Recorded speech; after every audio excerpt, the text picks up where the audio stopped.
नमस्कार दोस्तों, स्वागत है आप सभी साथियों का स्मार्ट स्टडी यूट्यूब चैनल पर। तो साथियों, जिनका भी दिल्ली पुलिस कांस्टेबल का एग्ज़ाम अभी बाकी है, यानी जिनका पेपर 28, 29, 30 नवंबर और 1, 2 और 3 दिसंबर को है, उनके लिए जीके जीएस का क्लास करेंगे आज, जिसमें टोटल 50 क्वेश्चंस रहेंगे। तो साथियों, जिनका पेपर अभी बाकी है, पूरा आज ये क्लास आपको कंप्लीट देख लेना है, क्योंकि ये जो क्वेश्चन है बहुत ज़्यादा महत्वपूर्ण है। तो फिर बिना देरी किए हुए क्लास को शुरू करते हैं। देखते हैं क्वेश्चन। सभी से रिक्वेस्ट है, वीडियो को एक लाइक कर दीजिएगा और क्लास अपने सभी दोस्तों तक जरूर शेयर करिए। आप में से अगर कोई भी साथी नए हैं तो चैनल को सब्सक्राइब करके बेल आइकन को ऑन कर लीजिएगा, इससे आपको सारे क्लासेस की नोटिफिकेशन आएगी। तो चलिए फिर देखते हैं क्वेश्चन। और देखिए, आज के क्लास का पहला क्वेश्चन आपको स्क्रीन पर दिख रहा है कि आयन मंडल की ऊंचाई कितने से कितने किलोमीटर के मध्य होती है। बहुत ही अच्छा क्वेश्चन है, वेरी इंपॉर्टेंट क्वेश्चन है। तो ध्यान से देखिए, आयन मंडल की ऊंचाई जो होती है वो साथियों 60 किलोमीटर से 640 किलोमीटर के मध्य होती है। तो राइट आंसर आएगा ऑप्शन नंबर बी। चलिए आगे देखिएगा, अगला क्वेश्चन है, चंद्रमा पर स्थित शांति सागर के नाम से किसे जाना जाता है, अर्थात वास्तव में शांति सागर क्या है। तो देखिए, चंद्रमा पर स्थित ये जो शांति सागर है, इस नाम से किसको जाना जाता है, तो याद रखिए धूल का मैदान को। वास्तव में जो है ना, ये एक धूल का मैदान है। ली फिगारो नामक समाचार पत्र का संबंध निम्न में से किस स्थान से है। तो देखिए, ली फिगारो ये एक समाचार पत्र है और साथ ही ये कहाँ से प्रकाशित होता है, तो याद रखिएगा पेरिस से। राइट आएगा ऑप्शन नंबर बी। लोहार वंश के संस्थापक निम्न में से कौन थे। तो देखिएगा, लोहार वंश के संस्थापक निम्न में से कौन थे, तो याद रखिएगा करेक्ट आंसर आएगा ऑप्शन नंबर सी, संग्राम राज। अगला क्वेश्चन है, नासा ने कब घोषणा की थी कि ब्रह्मांड की आयु 13.7 अरब वर्ष है। 11 फरवरी आपको वर्ष बताना है। तो देखिएगा, नासा जो कि अमेरिकी अंतरिक्ष एजेंसी है, नासा ने जो है ना साथियों 11 फरवरी 2013 को यह घोषणा की थी कि ब्रह्मांड की आयु 13.7 अरब वर्ष है। तो option number B 2013 right answer होगा। कौन सी पंचवर्षीय योजना पीसी महालनोबिस मॉडल पर आधारित थी। तो देखिए, कौन सी वो पंचवर्षीय योजना थी जो कि पीसी महालनोबिस मॉडल पर आधारित थी, तो करेक्ट होगा ऑप्शन नंबर डी, द्वितीय पंचवर्षीय योजना। निम्न में से किस नदी को दक्षिण भारत की गंगा नाम से जाना जाता है। तो ध्यान से देखिए, दक्षिण भारत की गंगा के नाम से कावेरी नदी को जाना जाता है। राइट आएगा ऑप्शन नंबर डी, कावेरी। रजत क्रांति का संबंध निम्न में से किस क्षेत्र से है। तो देखिए, रजत क्रांति का संबंध किससे है, तो अंडा उत्पादन से। याद रखिएगा egg production. Option number C right answer होगा। चोल काल में किसके उपासकों को नैसार कहा जाता था। साथियों देखिए, चोल काल में जो शिव जी के उपासक हुआ करते थे, उनको नैसार के नाम से जाना जाता था। तो राइट आंसर होगा ऑप्शन नंबर बी, शिव के। अगला है, निम्न में से किस स्थान को पवन चक्कियों की भूमि कहा जाता है। तो देखिए, पवन चक्कियों की भूमि किस स्थान को कहा जाता है, याद रखिएगा साथियों नीदरलैंड को। Option number D. Jayaprakash Narayan द्वारा किस वर्ष सर्वोदय योजना की प्रस्तुति की गई थी। तो देखिए, जयप्रकाश नारायण द्वारा किस वर्ष जो है सर्वोदय योजना की प्रस्तुति की गई थी, तो करेक्ट आंसर हो जाएगा वर्ष 1950 में। Option number B 1950। वित्त आयोग का प्रथम अध्यक्ष निम्न में से कौन था। तो देखिए, वित्त आयोग का प्रथम अध्यक्ष आपसे पूछा है कौन था, तो सिंपल सा क्वेश्चन है, केसी नियोगी। राइट आंसर होगा ऑप्शन नंबर डी। अगला क्वेश्चन है, किस देश की राजधानी का नाम फूनाफूटी है, यानी इनमें से वो कौन सा देश है जिसकी राजधानी है फूनाफूटी। तो याद रखिए, तुवालू देश की राजधानी का नाम है साथियों फूनाफूटी। ऑप्शन नंबर सी। हवाला क्या है।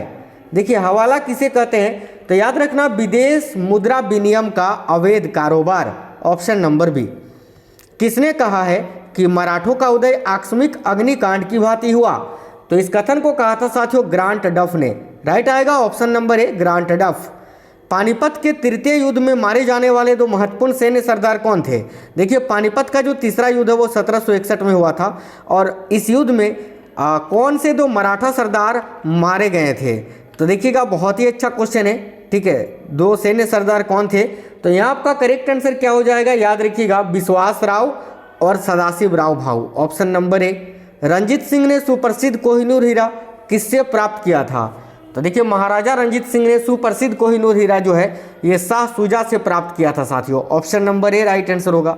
महाराष्ट्र में विठोबा या विट्ठल आंदोलन का केंद्र कहाँ था। साथियों, विठोबा या विट्ठल ये विष्णु का ही एक नाम है और इसका केंद्र कहाँ था, तो पंढरपुर में। याद रखिए option number A, Pandharpur. Dupleix के बाद पांडिचेरी का गवर्नर कौन बना था। तो देखिए, डुप्ले के बाद पांडिचेरी का गवर्नर गोडहू को बनाया गया था साथियों, गोडहू। ऑप्शन नंबर ए करेक्ट होगा गोडुहू। फैजी निम्नलिखित में से किसके दरबार में रहते थे? तो देखिए फैजी जो हैं अकबर के नवरत्नों में से ही एक थे, तो करेक्ट होगा ऑप्शन नंबर डी अकबर के। किसने अपने आप को खलीफा घोषित किया था? तो साथियों अपने आप को खलीफा किसने घोषित किया था?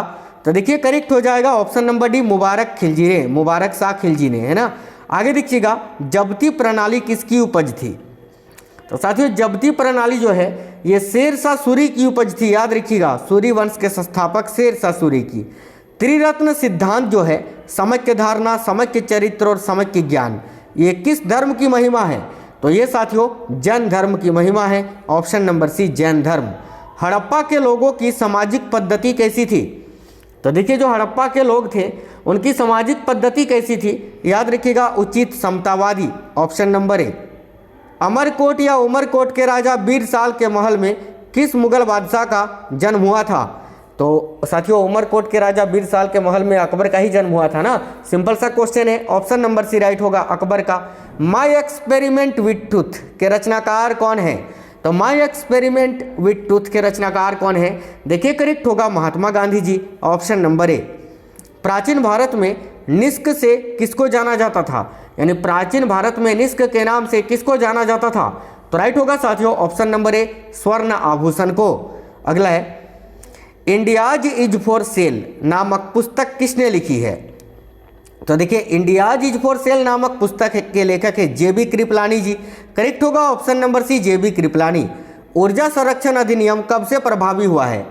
बहुत ही अच्छा क्वेश्चन है ये, ऊर्जा संरक्षण अधिनियम कब से प्रभावी हुआ? याद रखिएगा 2001 से।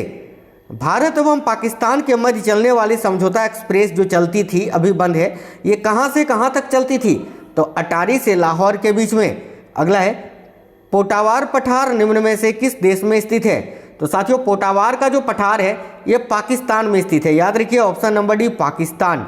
मृत सागर में उच्च लवणता का कारण क्या है? देखिए मृत सागर जो है डेड सी, इसमें काफ़ी ज़्यादा लवणता है, उच्च लवणता है, इसका कारण क्या है? तो याद रखना बाष्पीकरण का उच्चतम दर, ऑप्शन नंबर डी। दहाड़ता चालीसा क्या है?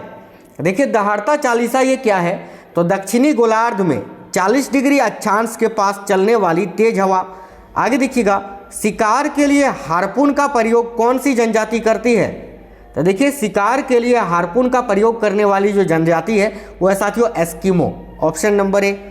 निम्नलिखित में से कौन पश्चिम एशिया का सर्वाधिक नगरीकृत देश है? तो देखिए पश्चिम एशिया का सर्वाधिक नगरीकृत देश है Kuwait, option number B correct answer हो जाएगा। विश्व का सबसे व्यस्त और महत्वपूर्ण अंतस्थलीय जलमार्ग कौन सा है? तो विश्व का सबसे व्यस्त और महत्वपूर्ण अंतस्थलीय जलमार्ग है आपका उत्तरी अमेरिका का महान झील मार्ग, option number B right answer होगा। आइसोबाथ रेखाएं किसको प्रदर्शित करती हैं? तो साथियों देखिए जो आइसोबाथ रेखाएं होती हैं वो समुद्र तल के समान गहराई वाले क्षेत्र को प्रदर्शित करती हैं, ऑप्शन नंबर डी। चाय के निर्यात में भारत को किस देश से कड़ी प्रतिस्पर्धा का सामना करना पड़ रहा है? तो याद रखिए करेक्ट आएगा श्रीलंका से, क्योंकि जिस तरह भारत चाय का निर्यात करता है श्रीलंका भी चाय का निर्यात करता है। निम्नलिखित में से कौन सी चट्टान जैविक चट्टानों के अंतर्गत आती है? तो इनमें से किस चट्टान को जैविक चट्टान कहा जाता है? तो कोयला को, option number C right answer होगा। गंभीर सागरीय मैदान का सर्वाधिक विस्तार किस महासागर में पाया जाता है? तो देखिए गंभीर सागरीय मैदान का सर्वाधिक विस्तार जो है यह आपका प्रशांत महासागर में पाया जाता है, ऑप्शन नंबर ए। पृथ्वी के भ्रमण की गति कितनी है?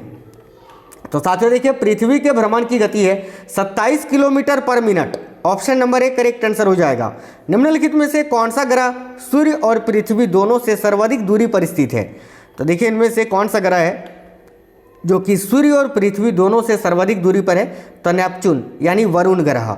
अगला क्वेश्चन है विश्व का सबसे बड़ा कोबाल्ट उत्पादक देश कौन सा है? तो साथियों विश्व का सबसे बड़ा कोबाल्ट उत्पादक देश है जायरे, जिसका आधुनिक नाम है अभी कांगो गणराज्य। विश्व की सबसे लंबी सड़क कौन सी है? तो देखिए विश्व की सबसे लंबी सड़क है पैन अमेरिकन महामार्ग, ऑप्शन नंबर बी। विश्व में प्रथम बार व्यवस्थित जनगणना का श्रेय किस देश को है? यानी सबसे पहले किस देश में व्यवस्थित जनगणना हुआ था? तो याद रखिएगा स्वीडन में, ऑप्शन नंबर बी स्वीडन। निम्नलिखित में से किस नगर को एड्रियाटिक की रानी कहा जाता है? तो देखिए एड्रियाटिक की रानी किस नगर को कहा जाता है? तो साथियों वेनिस को, ऑप्शन नंबर ए राइट आंसर होगा। हेरिंग पॉन्ड के नाम से किसको जाना जाता है? तो देखिए हेरिंग पॉन्ड के नाम से अटलांटिक महासागर को जाना जाता है साथियों, याद रखिएगा ऑप्शन नंबर बी अटलांटिक महासागर। निम्नलिखित में से किस देश में निकेल का सबसे अधिक उत्पादन होता है? तो देखिए निकेल का सबसे अधिक उत्पादन होता है कनाडा में, ऑप्शन नंबर 1 कनाडा। भारतीय संविधान के किस अनुच्छेद द्वारा निम्न दुर्बल वर्गों को शिक्षा संबंधी सुरक्षा प्रदान की गई है? तो याद रखिए करेक्ट होगा अनुच्छेद 46 में, ऑप्शन नंबर बी यहाँ आपका राइट आंसर हो जाएगा। राज्यों में पुनर्गठन संबंधी विधेयक को संसद में प्रस्तुत करने से पूर्व किसकी सहमति प्राप्त करना आवश्यक होता है? यह क्वेश्चन बहुत ही अच्छा है। राज्यों में पुनर्गठन संबंधी विधेयक को संसद में प्रस्तुत करने से पूर्व किसकी सहमति प्राप्त करना आवश्यक होता है? तो याद रखिएगा राष्ट्रपति की, ऑप्शन नंबर सी। देखिए ये क्वेश्चन बहुत ही महत्वपूर्ण थे, पूरे 50 क्वेश्चन बहुत ही ज़्यादा महत्वपूर्ण थे। और साथियों आपको क्लास कैसा लगा है कमेंट बॉक्स में बताइएगा, वीडियो को एक लाइक कर देना। आपका पेपर कब है ये आप हमें कमेंट बॉक्स में कमेंट करके बता देना। चलिए फिर मिलते हैं नेक्स्ट वीडियो में, तब तक स्वस्थ रहें। जय हिंद सभी साथियों को, वंदे मातरम, जय हिंद।